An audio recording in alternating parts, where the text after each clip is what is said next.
Maaliwalas siya. Maganda siya. Malinis siyang tingnan.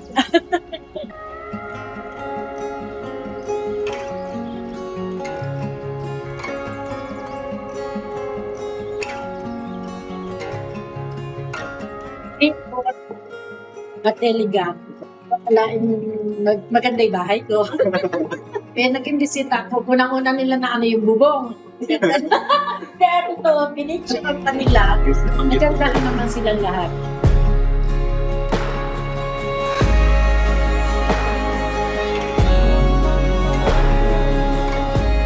Luz Reyes. Ang may-ari na Luz Bungalow House dito sa Gapan.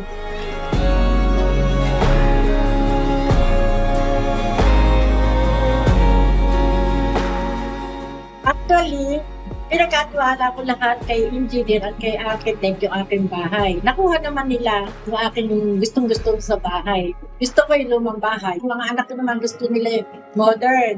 So, si architect at si engineer, inayos nila. Gusto ko at saka ng mga anak ko.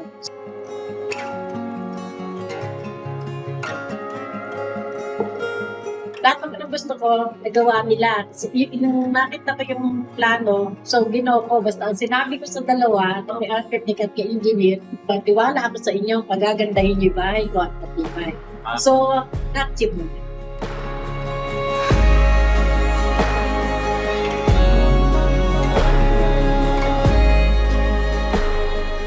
Bakal talagang standard. Mga gamit talagang hindi tinipid. Puro buhos nga gamit ito eh. So, yun ang nagustuhan ko, yung paggawa nila. Hindi nila tinipid ang gamit.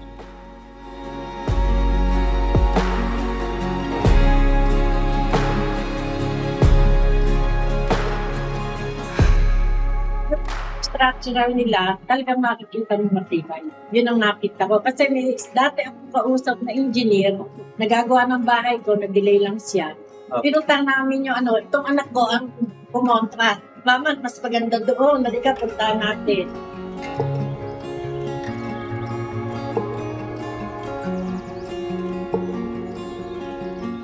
Kakilala ko ang hydro builders. Kasalukuyan naman ako naghahanap ng gagawa ng aking bahay.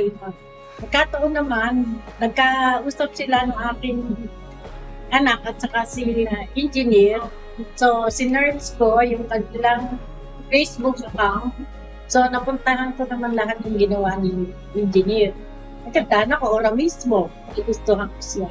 Napakatibay ng bahay. So, nainggan niya ako, nakapag-usap na ako sa kanila.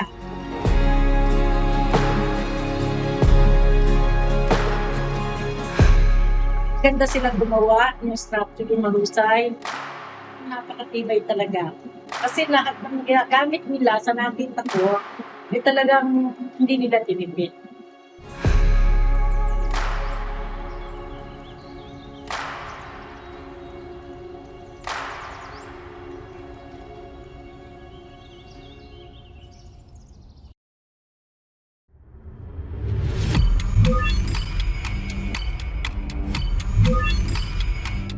We design, we build, we construct. Vidro Builders, building quality works you can trust.